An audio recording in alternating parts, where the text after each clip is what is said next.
Oke, untuk pertama mari kita buka dulu atau mendownload dulu file ISO dari Windows 10-nya. Nah, sebelumnya kita bakal buka browser, kemudian kita bakal downloadnya dari link web resmi dari Windows 10-nya. Yang pertama kita klik Windows 10 disk image ISO. Nah, kemudian kita klik download tools now-nya. Kemudian setelah kita mendownload tool ISO-nya, kita open. Nah, kita tunggu sebentar. Kemudian akan ada notifikasi seperti ini. Selanjutnya kita tunggu sebentar. Kita agree dulu, kemudian accept. Kita gunakan create installation media USB flash karena di sini kita akan menggunakan ISO file yang berupa Rufus. Nah, kemudian kita centang saja karena untuk selectnya kita gunakan English, kemudian editionnya Windows 10, arsipnya sesuai bit dari laptop Anda. Untuk settingan ini biasanya manual sih dari laptop kalian, jadi tidak perlu dirubah lagi, cuma cukup centang ataupun tidak. Jadi kalau untuk centang kalian bisa merubahnya, kalau tidak centang otomatis mengikuti dengan spesifikasi laptop yang Anda gunakan. Di sini saya menggunakan boot. Kemudian karena laptop saya tidak cocok dengan 32 bit, jadi saya menggunakan yang boot. Nah, kemudian lakukan next.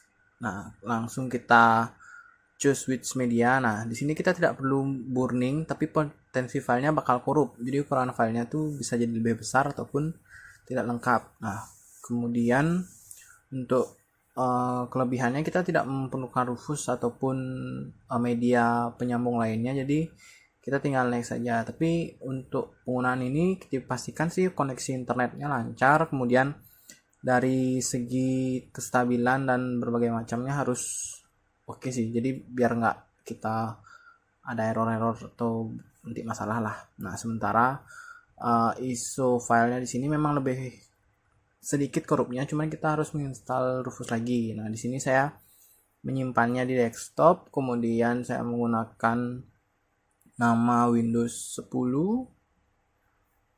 Selanjutnya kita next. Nah, di sini kita tunggu sebentar ya, karena yang seperti saya bilang tadi, di sini harus benar-benar menunggu sampai sukses. Nah, ini udah sukses, kita install. Kita tunggu sebentar.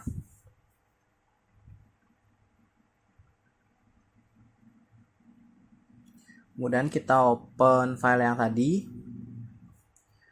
Sebelumnya kita pastikan dulu ya bahwa datanya itu sudah oke dan tidak ada file korup. Jadi kalau kita lanjutkan ke instalasi, otomatis dia akan langsung masuk ke bootable-nya.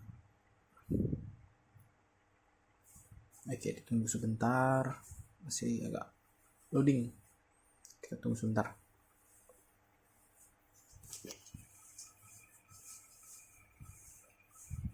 Nah, sebelumnya sini saya akan mencoba membuka Rufus. Nah, ini yang tadi saya jelaskan, Rufus itu adalah penyambung atau OS yang membuat file ISO itu bisa menginstal di USB. Jadi kalau kita menggunakan CD kan biasanya kita ngeburn, sementara kalau kita menggunakan Rufus, ini kelas sedikit, kita close saja dulu. Kita kalau menggunakan Rufus bisa lakukan ke flash disk atau micro SD sesuai dengan media apa yang kalian punya. Nah, di sini kita coba buka Rufusnya dulu. Nah, munculnya seperti ini sih tampilannya. Nanti untuk pilihan select segala macamnya, yang pertama kita pilih dulu mau ke USB mana. Kemudian Windowsnya sudah Windows 10.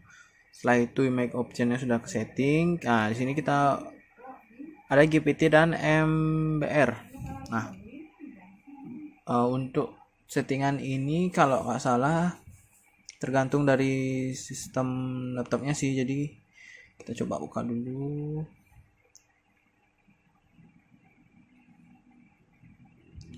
Kita buka disk manager.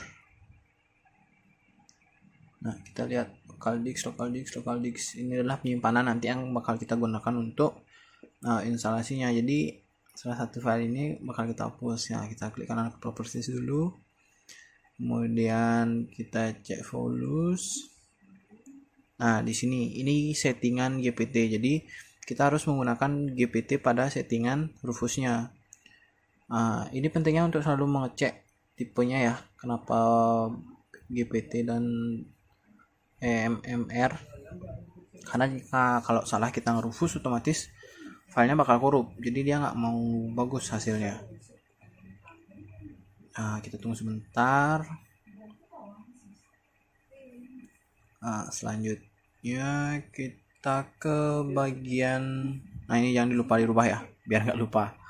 Sebelum kita start, nah klik OK, kita tunggu.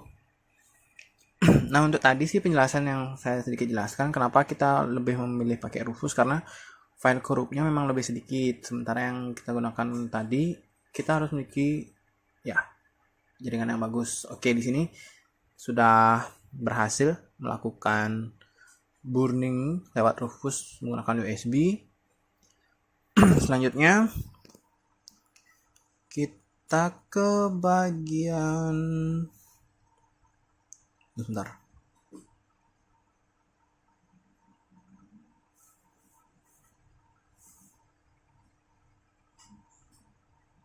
Oke, di sini kita sudah masuk ke bagian BIOS setup-nya. Jadi kita tadi restart dulu, habis itu kita hidupkan lagi. Setiap laptop ataupun komputer kan punya settingan BIOS yang berbeda-beda. Jadi bisa F2, bisa F1, bisa F10. Jadi tergantung laptop kalian. Kita masuk dulu. Nah, di sini saya akan ngejelasin sedikit sih gimana cara masuk untuk ke BIOS-nya.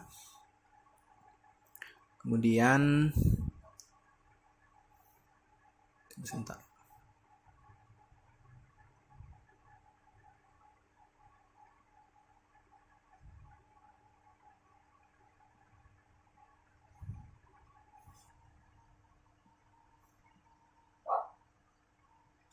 Di sini kita bakal ngerubah botnya dulu. Kita pakai yang SanDisk. Nah, kalau di sini karena boot table-nya masih pakai 1, jadi kalau kita nggak rubah otomatis akan masuk ke Windows yang sebelumnya.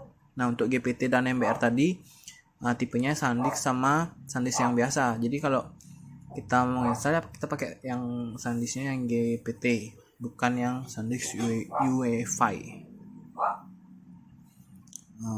Kurang lebih seperti itu sih yang saya tahu tentang MMR sama GTI saya lupa.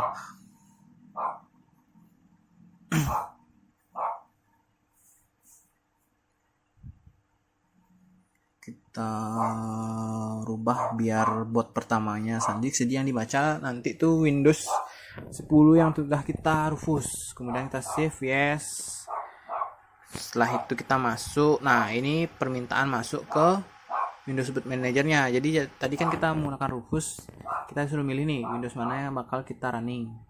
Karena sebelumnya kita memiliki bit 64, jadi kita menggunakan yang 64. Nah, kemudian kita next. Di sini settingannya masih settingan normal ya, jadi kita nggak harus selalu merubah. Kalau Indonesia juga bisa. Saya di sini nyoba pakai bahasa Indonesia ya, karena biasanya saya pakai bahasa Inggris. Ya, kita next saja lah. Kemudian muncul tampilan seperti ini, kita klik install now, kita tunggu. Nah, ini activate Windows. Nah, karena kita tidak memiliki key-nya, jadi kita next aja. Tapi tunggu sebentar ya, saya cek dulu. Oh, ternyata saya nggak punya, jadi saya pakai I don't know have. Jadi kita skip aja untuk pemasukan aktivasi key-nya. Nah, kemudian di sini Windows 10 itu memiliki berapa tipe. Jadi Pro, Home, Single. Di sini saya pakai Pro. Kita next saja. Tunggu, kemudian kita centang di accept the line terms. Kemudian next. Nah, di sini ada tipe upgrade dan custom. Jadi yang tadi kita harus setting dulu partisinya, karena tadi partisi sebelumnya ada data C yang memiliki sistem file Windows. Jadi itu harus kita bersihkan dulu, kemudian kita format atau di delete, create lagi. Nah, di tampilan yang kanan ini bentuk dari Windowsnya, yang itu yang harus kita hapus, karena kalau kita tidak menghapus file di local disk-nya, otomatis Windowsnya bakal ketumpuk dan kita bakal diminta untuk memilih boot mana yang bakal kita jalankan. Di sini partition change saya pada partition 3, 195,9 GB yang primary. Sebenarnya sih harus kita format dulu, kita bersihkan, kemudian setelah kita bersihkan baru kita lanjut. Di sini saya pakai format aja ya, biar cepat dan nggak terlalu lama. Setelah itu di next sih, karena kita sudah punya partisi yang khusus untuk file C, jadi harusnya nggak lagi ada setting-settingan aneh.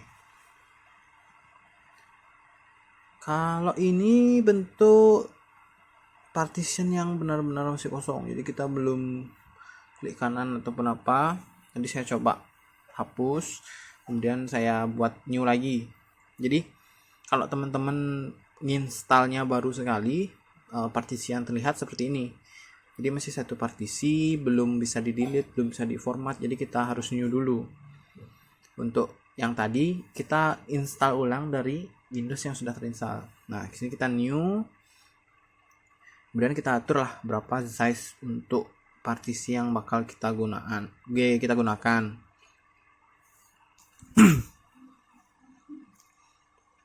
Karena di sini 223,6 GB. Jadi kalau kita lokasikan ke MB totalnya 228.943. Di sini kita pakainya 1000 MB.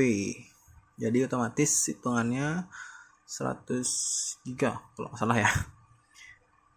Kita apply, ada notifikasi seperti ini, kita oke aja, kita tunggu.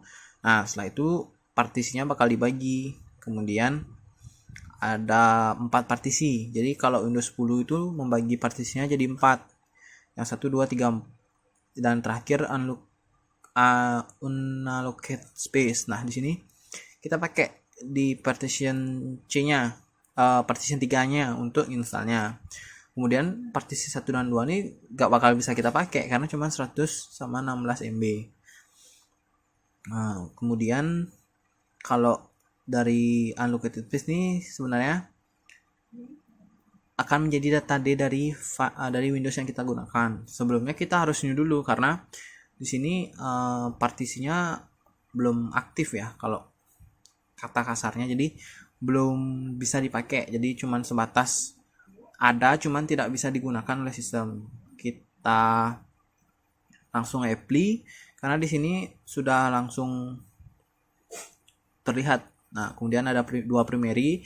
Nah, salah satu primary ini kita pakai.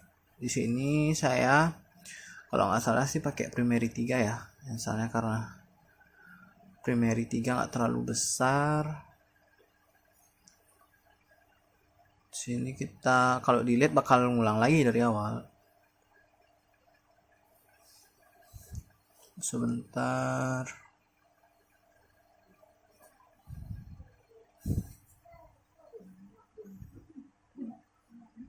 Oh ya, saya lupa. Di sini kita harus format dulu ya untuk file yang baru untuk memastikan bahwa filenya kosong.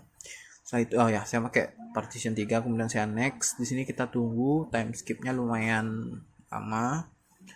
Jadi kita tinggal nunggu aja. Nah, tadi seperti yang saya bilang, semisal kita menggunakan file korup ataupun file yang tidak lengkap, otomatis di sini akan gagal. Jadi tidak akan berhasil. Kemudian ini adalah proses yang sudah selesai. Kita tunggu dulu, nanti ada beberapa settingan yang bakal kita lanjutkan. Tunggu sebentar. Ya, untuk instalasinya memang nggak lama sih, karena kita menunggu laptop dari yang kita install itu kan kita nggak tahu ya, kadang spesifikasinya tinggi, kadang spesifikasinya rendah, jadi kita harus nunggu dulu. Jadi sedikit bersabar untuk kalian yang pengen menginstal ulang ataupun ingin mempelajari cara menginstal ulang Windows. Nah, yang pertama kita set region ke Indonesia, kita next. Kemudian right keyboard. Nah, biasanya kita sih dari menggunakan US. Kita skip aja karena settingannya udah. Nah, sini kalian bisa connect internet. Connect internet ini sih biasanya kita gunakan untuk upgrade dari driver sendiri. Tapi karena kita mengskipnya, jadi kita pakai I don't have aja. Habis itu kita lanjut ke settingan berikutnya, kita continue aja. Nah, kita tunggu sebentar sampai Windows-nya masuk ke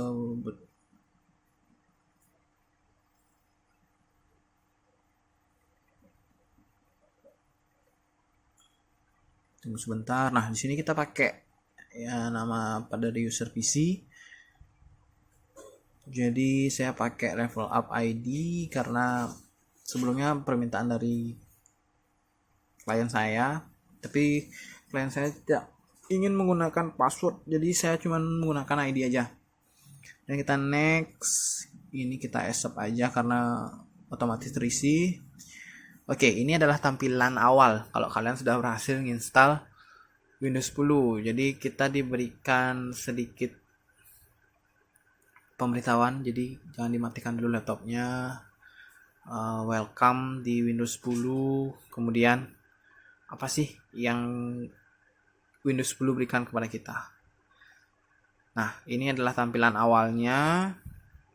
Di sini saya nggak ngelanjutin sih sampai install driver segala macam karena memang kekurangan waktu untuk melakukannya dan saya juga perlu waktu untuk ngedit untuk melakukan tugas ini. Sekian, terima kasih dan